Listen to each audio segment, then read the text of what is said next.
దివ్యాత్మ స్వరూపులైన KMC channel ప్రేక్షకులకు నమస్కారం. నమస్కారం స్వామీజీ. నమస్కారం అండి. స్వామీజీ, ఆజ్ఞాచక్రంలో దృష్టిని నిలపాలంటే మూసుకున్న నేత్రాలలోని కనుగుడ్లను బ్రుకుటి వైపు ఉంచాలా లేక మనస్సును బ్రుకుటి వైపు ఉంచాలా? అంటే కళ్ళు మూసే ఉంటాయి, దృష్టి మాత్రం కాన్సల్టేషన్ మాత్రం థర్డ్ ఐలో ఉంటుంది. కాన్సల్టేషన్ ఒకటే ఆజ్ఞాచక్రం నిలుపుకుంటే సరిపోతుంది. మీరు కళ్ళు తిప్పుకోవడం అంటే మళ్ళీ శాంభవి ముద్ర వస్తుంది. కళ్ళని ఇలా తిప్పుకొని పైకి తిప్పుకోవడము అంటే దాన్ని బహిర్దృష్టి అంతర్లక్ష్యం అంటారు. శాంభవి ముద్ర అంటే చూపు చూడడానికే కళ్ళు తెరిచినట్టే ఉంటాయి కానీ దృష్టి మాత్రం అంతర్ముఖమై ఉంటుంది. అలాగే ఇక కళ్ళు మూసినా కానీ కాకపోతే శాంభవి ముద్రలో కూడా కళ్ళు పైకెత్తిన దృష్టి మాత్రం కాన్సల్టేషన్ థర్డ్ ఐలోనే నిలపాలి యాక్చువల్గా ఆ ముద్ర యొక్క లక్ష్యం. అయితే ఈ కళ్ళు తెరిచినప్పుడు కొంతమందికి కళ్ళల్లో అంటే శరీరంలో వేడి ఉన్న వాళ్ళకు కళ్ళు పైకి శాంభవి ముద్రలో కొంచెం కళ్ళలో నీళ్ళు వస్తాయి, కళ్ళు వేడి అవుతాయి, కొంచెం విపరీతమైన హీట్ వచ్చే అవకాశం ఉంటుంది. కానీ కళ్ళు మూసుకొని చేసే ధ్యానం అనేది సుఖకరమైన ధ్యానం. ఇది చాలా సింపుల్ ఈజీ పద్ధతి. భగవద్గీతలో చెప్పింది, ఉపనిషత్తులో చెప్పడం జరిగింది. ఇక కనుక చాలా ఈజీ పద్ధతి కనుక కళ్ళు మూసుకోవడం అనేది చాలా ఈజీ పద్ధతి కనుక మన కళ్ళు మూసుకొని దృష్టిని కాన్సల్టేషన్ ఆజ్ఞాచక్రం నిలుపుకుంటే సరిపోతుంది. ఇంకా ఈ యొక్క రెండింటిని కళ్ళని ఇటువైపు కళ్ళని తిప్పడం కాదు, ఇక్కడ దృష్టిని తిప్పడం, చూపుని తిప్పడం. కళ్ళు మూసి ఉంటాము, ఈ రెండింటి చూపు మూడో కన్ను మీద పెట్టుకోవాలి సరిపోతుంది. కాన్సల్టేషన్ ఆజ్ఞాచక్రం నిలుపుకొని చక్కగా కళ్ళు మూసి చేస్తే అది చాలా అద్భుతమైన ధ్యానం అన్నమాట. ఈ యొక్క 7 చక్రాలు ఉన్నాయి. ఈ 7 చక్రాల్లో ఉత్తమ చక్రము దీన్ని తపోలోకం అంటారు. ఆజ్ఞాచక్రం, తపోలోకం, త్రికూటం అంటారు. ఆజ్ఞాచక్రంలో దృష్టి పెట్టి ధ్యానించేది అనేది ఉత్తమ ధ్యానము. ఇంకా ఏ చక్రాల్లో ధ్యానించనక్కర్లేదు, ఉత్తమ ధ్యానం. ఎందుకంటే సమస్త శాస్త్రాలు, సమస్త ఋషులు చెప్పిన నియమం ఇదే. ధ్యానం అంటే ఆజ్ఞాచక్రంలో దృష్టి పెట్టి కాన్సల్టేషన్ అక్కడ నిలపడమే నిజమైన ధ్యానం. అది సరి అయిన ధ్యాన పద్ధతి. బిగినర్స్ కానీ చాలా హై లెవెల్లో ఉన్న వాళ్ళు కానీ ఎవరైనా ఉండని, వాళ్ళు ఋషులు ఉండని, నార్మల్ బిగినర్స్ కానీ ఎవరికైనా ఇది ఫార్ములా అనమాట. భగవద్గీతలో భ్రూ మధ్యలో దృష్టి పెట్టి ధ్యానం చేయండి. ఉపనిషత్తుల్లో మీరు ఏ శాస్త్రం తీసుకోండి, ఏ ఋషి చెప్పిన శాస్త్రాల్లో కానీ ఏ ఋషి చెప్పినా కానీ థర్డ్ ఐలో కాన్సల్టేషన్ ఆజ్ఞాచక్రంలో దృష్టి పెట్టి ధ్యానించండి అనే పదమే వస్తుంది. కనుక ఇది చాలా ఈజీ పద్ధతి, సులభ పద్ధతి. కళ్ళు మూసుకొని ధ్యానించడం వలన చాలా ఈజీగా ఎవరికి కష్టం లేకుండా ఈజీ పద్ధతి. కనుక తర్వాత ఈ ముద్రలు కానీ ప్రాణాయామ కానీ కొంత చేస్తే మనసు అంతర్ముఖమవుతుంది. అప్పుడు సరి అయిన ధ్యానం కుదురుతుంది అనేది మిగతా క్రియలు చెప్పడం జరుగుతుంది. కానీ క్రియలు చేసేటప్పుడు కానీ ప్రాణాయామ చేసేటప్పుడు కానీ ధ్యానం చేసేటప్పుడు కానీ కాన్సల్టేషన్ ఆజ్ఞాచక్రంలో నిలుపుకొని చేసే ధ్యానం అనేది చాలా సరి అయిన పద్ధతి. అది ఋషులు చెప్పిన పద్ధతి. కనుక మీరు ఇక సుఖకరంగా మంచి కాన్సల్టేషన్ ఆజ్ఞాచక్రం నిలుపుకొని ధ్యానం చేయండి. అద్భుతమైన ధ్యానం కుదురుతుంది. ఇప్పుడు దృష్టికి ఎంత పవర్ ఉంటుందంటే కొంతమంది అంటారు కదండి, అయ్యో ఈ నా కళ్ళు బాగలేదు దిష్టి తగులుతుంది అంటారు ఎవరైనా తినేటప్పుడు చూస్తుంటే. అలాగే ఇంకా వీరు చూపు మంచిది కాదండి అంటారు. లేకపోతే కొంతమంది నోట్లో అన్నది అవుతుందని నాలుక మీద మచ్చలుంటే అంటారు. అలాగే కానీ ఇక్కడ దృష్టి ఎలా అంటే చేప గుడ్డు పెట్టి ఆ గుడ్డుని తదేక దృష్టితోటి చూడడం వలన ఆ గుడ్డు పగిలి అది పిల్ల అయి తల్లిని చేరుతుంది. అంటే ఆ దృష్టికి అంత పవర్ ఉంటుందన్నమాట. అలాగే ఈ కాన్సల్టేషన్ కూడా థర్డ్ ఐ ఓపెన్ కావాలంటే ఎవరైనా కాన్సల్టేషన్ మొత్తం ఈ యొక్క ఆజ్ఞాచక్రంలో నిలుపుకొని అక్కడే దృష్టి పెట్టి కాన్సల్టేషన్ మన శక్తిని, ఎనర్జీని, దృష్టిని అక్కడే నిలుపుకొని చేసినప్పుడే థర్డ్ ఐ ఓపెన్ అవుతుంది. మనసుని 20 దిక్కులు తిప్పితే ఇది కాదు. మీ మనసు ఎటు వెళ్ళినా తిరిగి ఆత్మ మీద, పరమాత్మ మీద దృష్టి నిలపండి అని భగవద్గీతలో కూడా 6వ అధ్యాయంలో ధ్యాన యోగంలో ఆత్మ సంయమన యోగం అంటే ధ్యాన యోగమే. ఆ ధ్యాన యోగములో మొత్తము మరి భగవద్గీతలో కృష్ణ పరమాత్మ కూడా చెప్పారు. కనుక ఈ యొక్క మీ మనసు ఎటు వెళ్ళినా మళ్ళా కాన్సల్టేషన్ థర్డ్ ఐలోనే నిలుపుకోవాలి. అలాగే మీరు ధ్యానం చేసేటప్పుడు, క్రియలు చేసేటప్పుడు ఏది చేస్తున్నా ఈ యొక్క ఆధ్యాత్మిక ధ్యాన సాధనలో తప్పనిసరి ఆజ్ఞాచక్రంలో దృష్టి పెట్టే ధ్యానించాలి. అప్పుడే మనకు థర్డ్ ఐ ఓపెన్ అవుతుంది. మనం చేప ఎగ్జాంపుల్, మరి కళ్ళు తదేకంగా గుడ్డుని చూడడం వల్ల గుడ్డు పగిలి తల్లిని చేరుతుంది, అందులో పిల్ల అయి తల్లిని చేరుతుంది. అంటే ఆ దృష్టికి అంత పవర్ ఉంది. అలాగే కాన్సల్టేషన్ థర్డ్ ఐలో పెట్టి తదేకంగా ధ్యానించడం వలన ఆటోమేటిక్గా ఈ యొక్క థర్డ్ ఐ ఓపెన్ అవుతుంది. అంత శక్తి ఉంటుందన్నమాట. కనుక దృష్టి ఆజ్ఞాచక్రం నిలిపి చేయడము సరి అయిన ధ్యాన పద్ధతి. ఋషులు చెప్పింది, భగవద్గీతలో కృష్ణ పరమాత్మ చెప్పిండ్రు, ఉపనిషత్తు ఋషులు చెప్పారు, పతంజలి మహర్షి చెప్పారు. సమస్త ఇప్పుడు వివేకానంద స్వామి, శంకరాచార్య, దయానంద సరస్వతి, మలయాళ స్వామి ఎన్నో గ్రంథాలు రాశారు ధ్యానం పైన. వాళ్ళ అనుభవాలు, వాళ్ళ ఎక్స్పీరియన్సెస్ రాశారు. లాయర్ మాస ఎన్నెన్నో వాళ్ళందరూ కూడా భ్రూమధ్యలో దృష్టి పెట్టి ధ్యానించమని చెప్పారు. కనుక ప్రతి ఒక్కరు భ్రూమధ్యలోనే కళ్ళు పైకెత్తడం, ఇలా అనడం, అలా అనడం కాకుండా కళ్ళు మూసుకొని దృష్టి ఆజ్ఞాచక్రంలో నిలుపుకొని చేసేది చాలా ఈజీ పద్ధతి, తేలిక పద్ధతి. దీనివలన థర్డ్ ఐ ఓపెన్ అవుతుంది. దీనివలన మనకు ఆజ్ఞాచక్రం తెరవబడుతుంది, దివ్యశక్తి తెరవబడుతుంది, ఇంకా అద్భుతమైన ధ్యానం కుదురుతుంది. ఇది సరి అయిన ధ్యాన పద్ధతి. నెక్స్ట్ స్వామీజీ, చక్రస్మరణ క్రియ ఎన్నిసార్లు చేయాలి? 3 టైమ్స్. ఆరోహణ అవరోహణ, కింది నుంచి పైకి, పై నుంచి కిందికి. అంటే ఈ యొక్క శ్వాసని తీసుకుంటూ ఒక్కొక్క చక్రాన్ని ఓం ఓం అంటూ స్మరిస్తాము అని స్మరించుకుంటూ ఆజ్ఞాచక్రం నిలుపుకుంటాము. అక్కడ 10 సెకండ్స్ మళ్ళీ బంధించి ఉంచుతాము. కాన్సల్టేషన్ థర్డ్ ఐలో నిలుపుకుంటాం, దైవ భావనతో ఉంటాం. మళ్ళీ రివర్స్లో ఒక్కొక్క చక్రాన్ని ఓం ఓం అంటూ స్మరించుకుంటూ మళ్ళీ మూలాధారంలో వదులుతాం. ఈ యొక్క చక్ర స్మరణ అప్పుడే ఈ అన్ని చక్రాలని స్మరించుకుంటాం, కానీ 6 చక్రాలని స్మరించుకుంటాం. 7వ చక్రం అనేది కాల అతీతమైన స్థితి. అక్కడ ఇంకా మనం సహజ స్థితిలో అక్కడ ఆ సహస్రారంలో నిలిచినప్పుడు యోగి సమాధి స్థితిని అందుకుంటాడు. అది ఆటోమేటిక్గా అప్పుడు అక్కడ నిలుస్తుంది. కానీ అప్పటి వరకు ఈ యొక్క షట్చక్ర విద్య అంటారు. అంటే ఈ 6 చక్రాల విద్యనే ఇప్పుడు మనం చేసేది షట్చక్ర విద్య. ఈ షట్చక్ర సాధన ఈ మనం చేసేది ప్రారంభికులు కానీ మధ్యస్థులు కానీ చేసేదంతా కూడా షట్చక్ర సాధననే. కనుక ఈ షట్చక్రాల లోపలనే చేస్తాం. కానీ కాన్సల్టేషన్ మాత్రం థర్డ్ ఐలోనే నిలుపుకుంటాం. ఒక చక్రస్మరణలో మాత్రమే ఈ యొక్క 3 సెట్స్ని మనం కింది నుంచి పైకి, పై నుంచి కిందికి చక్రాల స్మరిస్తూ చేస్తాం. మిగతాదంతా ఏ చక్రాలను స్మరించనక్కర్లేదు. కాన్సల్టేషన్ థర్డ్ ఐలో నిలుపుకొని ఆజ్ఞాచక్రంలోనే దృష్టి నిలుపుకొని చేస్తాం. ఇంకా మిగతా సాధన అంతా, మిగతా క్రియాస్ కానీ, మిగతా ధ్యానము కానీ మొత్తము. కానీ ఒక చక్రస్మరణనే చక్రాలను స్మరిస్తాం. మిగతా అప్పుడు చక్రాలను స్మరించనక్కర్లేదు. చక్రస్మరణ కూడా 3 సెట్సే చేయాలి, 3 సెట్లే చేయాలి. నెక్స్ట్ స్వామీజీ, నాభిక్రియ 100 కిందికి 25 పైకి చేయడానికి 3 గంటలు పడుతుంది.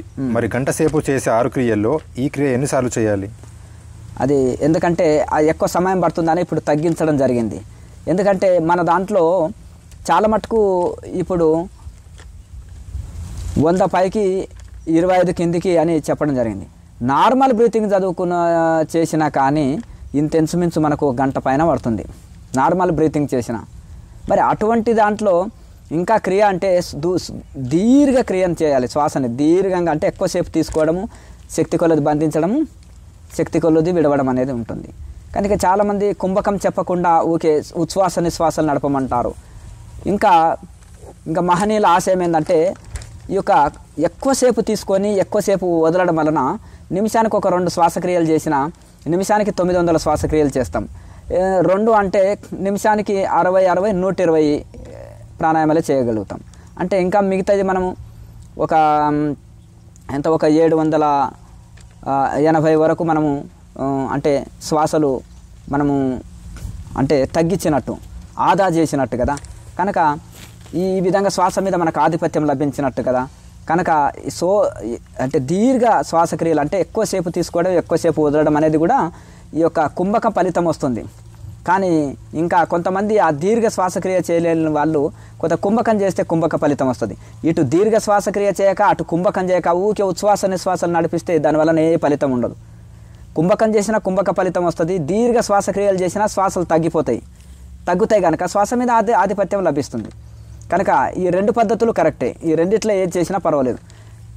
అయితే ఇక్కడ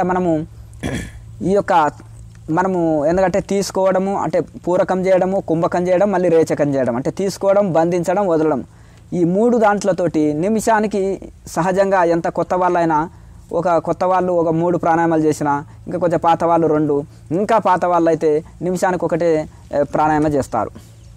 ఇంకా కుంభకంతో కలిపితే నిమిషానికి 1 ప్రాణాయామం చేస్తారు క్రియాయోగులు కొంచెం పాత వాళ్ళు. మరి నిమిషానికి 1 ప్రాణాయామం అంటే మరి నిమిషానికి ఒక గంటలో 60 ప్రాణాయామాలే చేస్తారు. 60 అంటే మరి ఉచ్ఛ్వాస నిశ్వాసాలు 900 నడుస్తాయి. అంటే 800 ఆదా చేసినట్టే కదా మరి. కనుక మరి దీంతో మీరు ఈ విధంగా ఎక్కువ మనకు నిమిషానికి 1 అయితే చాలా ఇదవుతుంది కనుక తగ్గించినాం ప్రాణాయామాలు. కనుక ఇప్పుడు మీరు తల పైకి ఎత్తి 20 చేయండి, తల వంచి 10 ప్రాణాయామాలు చేయండి, తల స్ట్రైట్గా పెట్టి 12 ప్రాణాయామాలు చేయండి. ఇవి ఇంచుమించు ఒక అరగంటలో ఇవి పూర్తి చేసుకోవాలి.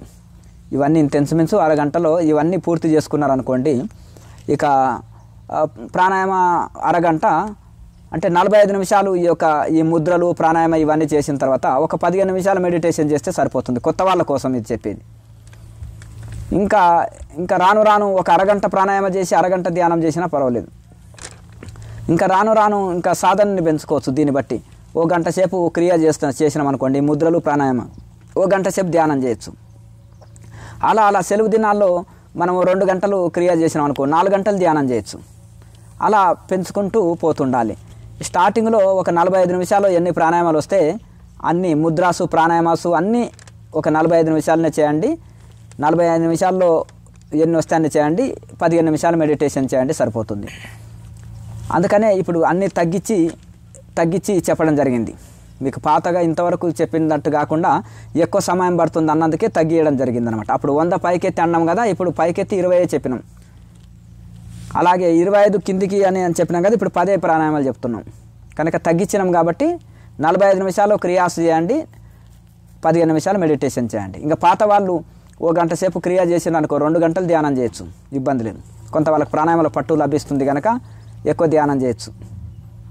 అట్లా. నెక్స్ట్ స్వామీజీ, 6 క్రియలు ఉదయం చేసి ధ్యానం మాత్రము రాత్రి చేయవచ్చా, లేదా క్రియ చేసిన వెంటనే ధ్యానం చేయాలా? టైం సరిపోని వారు ఏం చేయాలి? ఇప్పుడు ఎక్కువ బిజీ లైఫ్లో ఉండి రాత్రి లేట్గా వచ్చారనుకోండి, అప్పుడు రాగానే ఏం చేస్తారు, బాగా అలసిపోయి ఉంటారు. అంటే క్రియ కూడా భోంచేసింది జీర్ణం కానప్పుడు, కాలకృత్యాలు తీర్చుకున్నప్పుడు, బాగా అలసిపోయినప్పుడు, చికాకుగా ఉన్నప్పుడు చేయకూడదు అనేది ఒక నియమము క్రియా సాధన. కనుక మనం ప్రసన్నంగా ఉన్నప్పుడు మనసుకు జవాబు చెప్పుకొని ఇంట్లో వాళ్ళతో గొడవబడి కూడా కూర్చోకూడదు. ఇంట్లో వాళ్ళకు కూడా జవాబు చెప్పి అందరినీ సర్దు మనిషి అంతా అన్నీ ఇది చేసి కూర్చుంటే ప్రసన్నంగా కూర్చోవాలి. ఏదో ఆవేశంతోటో కూర్చునేది కాదు, లేకపోతే ఏదో మనం ఇంట్లో పనులు చేసినట్టుగా అడావిడిగా చేసేది కాదు. లేకపోతే ఇంట్లో మనము అమ్మవార్లు బట్టలు ఉతుకుతారు చూడండి, బండకేసి బాదినట్టుగాను, అంట్లు భర్తతో కొట్లాడినప్పుడు అంట్లు కడుగుతుంటారు చూడండి, అన్ని సౌండ్స్ వచ్చుతుంటాయి పాత్రలు. అలా చేయకూడదు అనమాట. చికాకుగాను ఆవేశంగానో ఎవరితో కోపం మీరినో చేయకూడదు అనమాట. అందరు బాగుండాలి, అందరు చల్లగా ఉండాలని కోరుకోవాలి మనసుతోటి. ఎవరికి అపకారం తలవద్దు సాధన చేసేటప్పుడు కూడా, ఎందుకంటే కొన్ని ఫలిస్తాయి. ఇతరులకు అపకారం జరిగినప్పుడు అప్పుడు మనకు మన యొక్క తపోఫలము నశిస్తుంది, అలాగే మన పుణ్యం కొంత నశిస్తుంది. కనుక అట్లా చికాకుగా ఇది చేసేయలేదు, ఎవరికి చెడు తలపకూడదు మనసులో కూడా. కనుక అలాగే అందరూ బాగుండాలి, అందరిలో నేను ఉండాలని కోరుకోవాలి. అలాగే మనసులో ప్రశాంతంగా ఉన్నప్పుడు చేయాలి, చాలా ప్రసన్నంగా చేయాలి అనమాట, అస్తవ్యస్తంగా చేయకూడదు. అయితే రాత్రిపూట మీరు ఒకవేళ చేయాలనుకున్నారనుకోండి, ఏదైనా పనికి వెళ్ళి లేట్గా వస్తారు, రాత్రి లేట్ వచ్చినప్పుడు ఏం చేయాలంటే, రాత్రిపూట మీరు భోంచేస్తారనుకోండి, రాగానే ఓ కాసేపు ధ్యానం చేయాలనుకుంటే ఒక అరగంట సేపు 15 నిమిషాలు ధ్యానం చేయొచ్చు. క్రియలు ఏది అవసరం లేదు, కేవలం ధ్యానం చేస్తే సరిపోతుంది. అట్లా ధ్యానం చేసి పడుకోవచ్చు. అంటే ఉదయం పూట మీరు ఎట్లాగో క్రియాలు ప్రాణాయామ ఇవన్నీ ముద్రలు అవన్నీ చేస్తారు కదా కాలిపొట్టతోటి, అవన్నీ చేస్తారు కనుక ఇక రాత్రిపూట కేవలం ధ్యానం చేసినా సరిపోతుంది. నెక్స్ట్ స్వామీజీ, సయాటికి ఉన్నవారు మహాముద్ర వేయవచ్చునా? మహాముద్ర అంటే బలవంతంగా వేయకూడదు. ఏ ముద్రనే కానీ శరీరాన్ని కష్టపెట్టి, ఆయాసపెట్టి, ఇబ్బంది పెట్టి, బాధ పెట్టి చేయకూడదు. ఈ క్రియాయోగంలో ఒక నియమం. ఏ ధ్యాన సాధన కానీ ఏ ఆధ్యాత్మిక సాధనలో కానీ ఇది ఋషుల యొక్క ఆశయం, శాస్త్రాల యొక్క నియమం అన్నమాట. శరీరాన్ని బాధ పెట్టి, ఇబ్బంది పెట్టి, కష్టపెట్టి ఏ సాధనలు చేయొద్దంటారు. అయితే ఏ పనైనా మనం ఇబ్బందిగా కష్టంగా ఉన్న పని అభ్యాసమైన తర్వాత ఈజీ అవుతుంది. అయితే ఎప్పుడు కష్టంగా ఉంటుంది అంటే ఇష్టం లేనప్పుడు కష్టంగా ఉంటుంది. ఒకటి ప్రారంభంలో కష్టంగా ఉంటుంది ఏ పనైనా, కానీ చేయగా ఎంత కఠినమైన పని కానీ ఈజీ అయిపోతుంది. అభ్యాసం పర్ఫెక్ట్ అయిన వాళ్ళు ఈజీగా చేయగలుగుతారు ఏ పనైనా. కొత్త వాళ్ళు చాలా కష్టంగా చేస్తారు. కనుక మనకు ఆ ముద్రలు వేసేటప్పుడు మనకు బలవంతంగా ఒకే రోజు మనము నుదురిని మోకాల మీద అందుకోవాలని ప్రయత్నం చేయదు. అలా వంగినప్పుడు ఏంటంటే నడుములు పట్టుకున్నాయనుకోండి, ఇక పూర్వం ఉండే నొప్పి కంటే డబల్ అవుతుంది, మళ్ళీ ఇబ్బంది అవుతుంది. కనుక అలా కాకుండా మెల్లగా ప్రయత్నం చేయాలి. మెల్లగా మన శరీరంలో ఎక్కడ నొప్పి బాధ, ఇప్పుడు గుండె ఆపరేషన్ చేయించుకున్న వాళ్ళు ఉంటారు, బైపాస్ సర్జరీ చేసుకున్న వాళ్ళు ఉంటారు, మోకాలు నొప్పి ఉన్న వాళ్ళు ఉంటారు, ఏమైనా సర్జరీ చేసుకున్న వాళ్ళు ఉంటారు, అలాగే నడుము నొప్పులు ఉన్న వాళ్ళు ఉంటారు, సయాటికా ఇటువంటి ప్రాబ్లం ఉన్న వాళ్ళు ఏం చేయాలంటే మెల్లగా అభ్యాసం చేయాలి. మనకు నడుములో కానీ కాళ్ళలో కానీ ఎక్కడ నొప్పి లేనంత వరకు మెల్లగా వంగాలన్నమాట ముందుకు. అప్పుడు ఇబ్బంది కలగదనుకో, అలా అభ్యాసం చేయగా నడుములు కొంచెం ఫ్రీ అయిపోతుంటాయి. ఫ్రీ అవుతుంటాయి. కాళ్ళు చేతులు నడుములు ఇవన్నీ నరాలు బిగుసుకొని పోయి ఉన్నవి ఫ్రీ అవుతుంటాయి. ఈ ప్రాణాయామ ముద్ర ఇవి చేస్తుంటాం కనుక ఈ యొక్క నాడి మండలం కూడా శుద్ధి అవుతుంది. ఆ బ్లాక్స్ ఏవైతే ఉంటాయో నాడులు అవి శుద్ధి అవుతాయి కనుక శరీరము సడలింపు జరుగుతుంది, ఫ్రీ అవుతుంది, లూజ్గా తయారవుతుంది. అప్పుడు మనము మెల్లమెల్లగా ఒక నెల 2 నెలల లోపల మహాముద్ర పర్ఫెక్ట్ వేయగలుగుతారు. 3 నెలలు పట్టని 4 నెలలు పట్టని మహాముద్ర పర్ఫెక్ట్ వచ్చే వరకు నష్టమేమి? బలవంతంగా వంగి ముందుకే నడువు నొప్పి ఉంది, మళ్ళీ బలవంతంగా వంగి నడువు నొప్పి తెచ్చుకొని ఆ ముద్ర అంటేనే భయపడే బదులు మెల్లమెల్లగా అభ్యాసం చేసుకోండి. కొన్ని రోజులకు పర్ఫెక్ట్ వచ్చినారు అనుకో శాశ్వత పరిష్కారం. ఇంకా మీకు నడువు నొప్పి, సయాటిక ఇవన్నీ కాళ్ళ నొప్పులు శాశ్వత పరిష్కారం. ఇంకా అసలు జన్మలో కూడా రాదు. దానంతటా అది అయితే ఇంకా వెళ్ళిపోతుంది. ఇక కనుక క్లియర్ అయిపోతుంది. ఆ సమస్య ఇంకా జన్మలో మీకు రాదు. కనుక ఆ ముద్ర పర్ఫెక్ట్ వేసిండ్రు అనుకోండి, ఎక్కువసేపు నిమిషం సేపు కుంభకంలో ఉండొచ్చు. మహాముద్రలో ముందుకే వంగి శ్వాసను ముందుకు బంధించవచ్చు నిమిషం సేపు. ఎందుకు? అందులో పర్ఫెక్ట్ అయిన తర్వాత. కానీ స్టార్టింగ్లో కొద్దిగా కూడా వంగలేకపోతారు కనుక ముందుకు వంగలేకపోతారు కనుక అలా మెల్లమెల్లగా అభ్యాసం చేసి దాంట్లో పట్టు సాధించాలి. అది తెలివైన వాళ్ళు చేసే పని. బలవంతంగా వంగి 1 రోజులో 2 రోజుల్లో ముద్ర తెచ్చుకోవాలి, నేను 1 రోజులో నడువు నొప్పి పోగొట్టుకోవాలనో లేకపోతే నేను కుండల్ని యాక్టివేట్ చేసుకోవాలనో అని ముందుకే నడువు నొప్పి ఉన్న వాళ్ళు, అయితే నడువు నొప్పి లేని వాళ్ళు ప్రయత్నం చేస్తే పెద్ద సమస్య ఉండదు, వాళ్ళకి ఏమీ ఇది కాదు. కానీ ఆల్రెడీ నొప్పి ఉన్న వాళ్ళు బలవంతంగా చేస్తే మళ్ళీ ఎక్కువ అయ్యే అవకాశం ఉంటుంది. కనుక మెల్లమెల్లగా నొప్పి అనిపిస్తుంది అనుకోండి, వదిలేయండి. మెల్లమెల్లగా ప్రయత్నం చేస్తే కొన్ని రోజులకు మీరు పర్ఫెక్ట్ అవుతుంది. ఈ అన్ని సయాటిక ప్రాబ్లం ఇవన్నీ శాశ్వత పరిష్కారం ఇంకా సంపూర్ణంగా పోతుంది. కనుక మెల్లమెల్లగా అభ్యాసం చేయాలి ఏ ముద్ర అయినా కానీ. ఈ మహాముద్ర కూడా సయాటిక ప్రాబ్లం ఉన్న వాళ్ళు మెల్లమెల్లగా అభ్యాసం చేయాలి. కొన్ని రోజులకు పర్ఫెక్ట్ వచ్చినాక సయాటిక ప్రాబ్లం పోతుంది. కాళ్ళు నొప్పులు, కీళ్ళు నొప్పులు అన్నీ పోతాయి, కుండల్ని యాక్టివేట్ అవుతుంది, మంచి అద్భుతమైన ఫలితం వస్తుంది మహాముద్ర యొక్క ఈ లాభము. అలాగే గంటల తరబడి ఆసనంలో కూర్చోనగలుగుతాము, కుండల్ని యాక్టివేట్ అవుతుంది. అలాగే మనసు చాలా సూక్ష్మంగా వెళ్తుంది. ముందుకు వెళ్ళి మనం ఎక్కువసేపు కుంభకం చేసినాం అనుకోండి, చాలా మనసు సూక్ష్మంగా వెళ్తుంది. ఈ యొక్క నడువు నొప్పులు, కాళ్ళ నొప్పులు, సయాటిక ఉన్నోళ్ళు అలా అభ్యాసం చేసి ఇందులో ముద్రలో పట్టు సాధించిన తర్వాత 1 నిమిషము శ్వాసని ఆజ్ఞాచక్రంలో బంధించి ముందుకు వంగి మహాముద్రలో ఉండగలిగితే వాళ్ళకు జన్మలో నడువు నొప్పి ఉండదు. గంటల తరబడి కూర్చునే శక్తి కలుగుతుంది, ఆసన సిద్ధి కలుగుతుంది. మనసు సూక్ష్మంగా, చాలా సూక్ష్మంగా వెళ్తుంది, సూక్ష్మంగా మారుతుంది. మనసు అంతర్ముఖమవుతుంది ధ్యానంలో. అలాగే చాలా అద్భుతమైన రిజల్ట్ ఉంటుంది.